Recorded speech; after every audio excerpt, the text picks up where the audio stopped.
atë kohë, më ka bërë përshtypje, pasi ne kishim mbaruar shkollën, në sensin pozitiv, përshtypje, shfaqja jote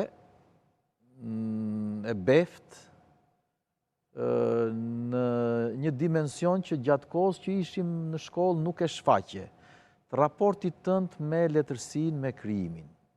Vaj mend një cikël me poezi të botuar në Zërin e Rinisë, një cikël pretencios. Cikli i parë, po. Dhe që befasi shumë me bukur për mua, sepse unë merresha me letërsinë, me poezinë, me aktivitetet. Ti ke qenë nga të urtët e dhomës tonë dhe nuk ishe i përfshirë. Çfarë e gjeti? Cila ishte thirrja brenda teje që të çoj tek poezia? Shikoj, për ne letërsia ka qenë një mënyrë tjetuari në thelb për te realitetit ku ti jetoj, që ishte normalisht i ngusht, i kufizuar, e tjerë. Dhe në thelb, për mu ka qenë një gjë shumë intime,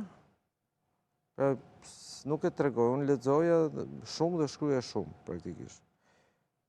Leximi lidhet me faktin që kam rënë kontakt me libra shumë mirë, qysh duhet të kemi qenë nga klasa 5 e 6, fillimisht me tërgimet moqme shqiptare të Mitru Shkutelit, pastaj me disa libra për mua. Cila që ura që të lidhi me këto libra?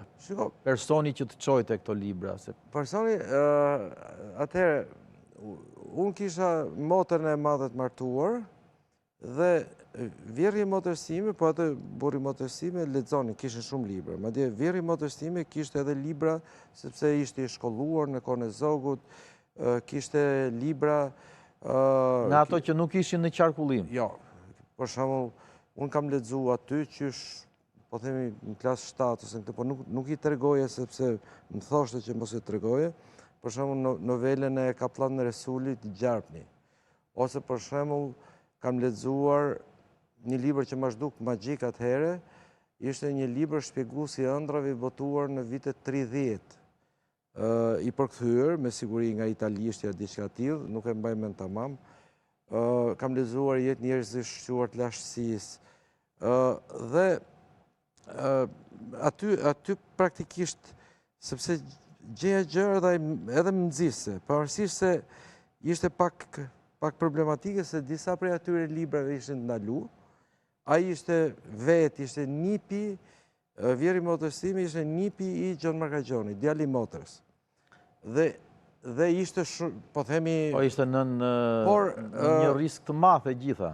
Por, ama përmes se i thoshte motra, i thoshte se do më marrësh më qaf vllajën se ky është kalama dhe mund të tregoje, mund të thotë që çfarë lexon edhe çfarë kështu. Dhe ai thoshte, po si ti them unë që mos lexo, kur ky do të lexoj. Nuk e kupton të vetaj dhe te i kalon... Ajo nuk është çështje me urdhër, ajo është vjen. Vjen. Dhe unë mendoj që marrëdhënia me letërsinë është se një pjesë e mirë e brezit tona ka pas të marrëdhënie.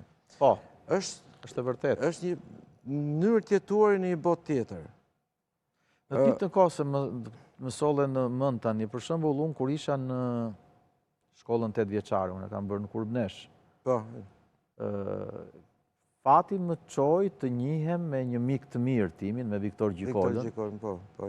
Që ti e nje, dhe në atë periudhë, për shembull, në vitet, unë isha në klasën e 7-8, Viktori më ka folur dhe më jepte të lexoja Danten. Ose poezitë e zgjedhura të Lazgush Poradecit. Ose më fliste për Eseninin, për Pushkinin. Kishte një përmbledhje me poezi të viteve 50.